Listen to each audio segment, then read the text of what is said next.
Sure. Well, a lot of the conversation that Renaissance men had right from the beginning, as you could probably tell from the biography, was you have 6 gentlemen in a room, they know they want to be a band, what do you call the band? So in our discussions about what we wanted to call ourselves, it had to reflect on who we were as musicians, but who we are as the people as well. And so Peter Schilling, who is our business manager, decided that Renaissance Man was not just who we are, but what we could bring to the table as a musical entity. A little bit of a play on words because Boston, as we all know, is a very active early music community, and so there is that side of using the word Renaissance. But also the ensemble itself has people who are not just full-time, part-time singers. We have music educators. We have people who work for, or have worked for Fortune 500 companies. We all have really interesting part-time jobs as we're trying to make our way through music as well. And so aside from the career element of it, we also have a lot of different musical tastes that are quite eclectic. So, you know, we have people who regularly sing Bach or Handel, but we also have folks in our ensemble who mix hip-hop beats on their spare time. And so how to play all of those strengths and bring them into our musical programming, as well as be able to show who we are as an ensemble.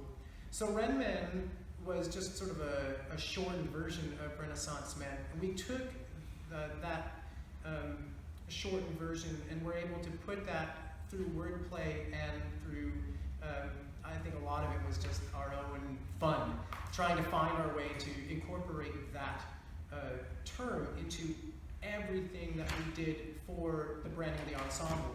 So when we have programs such as Ren Men Roots or Ren Men on Silent or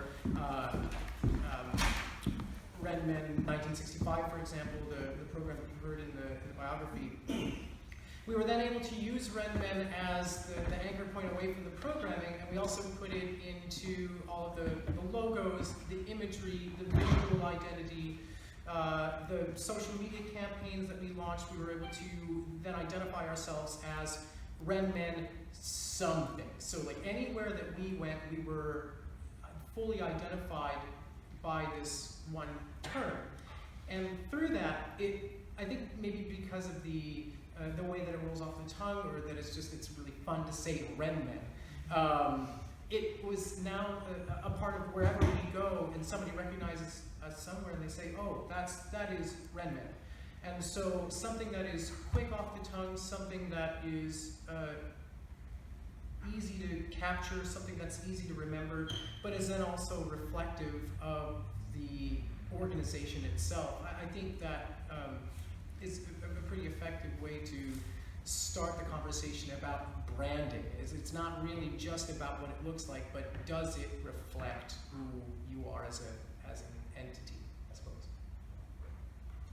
Yeah, and I guess perhaps to build on that, the way that I think about your brand is that, of course, it comes from your mission. I mean, your brand, of course, has to flow from your mission. But I think where it to me differentiates a little bit is that your brand is the way that your external stakeholders view who you are, what you, and value the values and characteristics of who you are and what you do. So your mission is what you keep close to your heart, and your brand is the way that people perceive the elements of that through their eyes and from their lens, and from that you can pull what matters the most to the people, your target audience, your target market. Yeah, great. Yeah, I mean, when I think of branding, I think of identity, who you are, like we've said, and knowing who you are at your core and staying true to that. It's about communicating your story in a variety of ways. As we've said, it's a variety of means to show that. And it has to be something that is unique and like unequivocal, part of who you are, separate from other organizations or other people, if you are self-branding. there's so many Renaissance groups out there. There are so many choral ensembles out there. How do you identify yourself in the crowd? Because when it comes to choosing what a constituent or a patron or a singer might be joining, they need to have that. Branding gives them those options. It shows them the different choices and kind of helps to differentiate. The only other thing I was thinking of adding to what has been said was, yes, it is how you're perceived, but it's also totally up to you and how you can make that happen. It's something that's totally curatable and changeable. So you don't have to feel like, oh gosh, I don't like my brand. Well, you can change it, and that's kind of exciting. I'm looking forward to talking more about that today. Picking up on what's been said, branding certainly is having a distinguished name that makes something of what you do. We were the Newton Choral Society for many decades, and anybody that's been in Boston for a long time knows how many choral societies there are. They all start the same way, with a few people getting together in a community, getting people together that would like to sing, and then we have the fill-in-the-blank choral society. And in particular, I felt we were another fill-in-the-blank choral society and wanted to do something to expand on that or change it.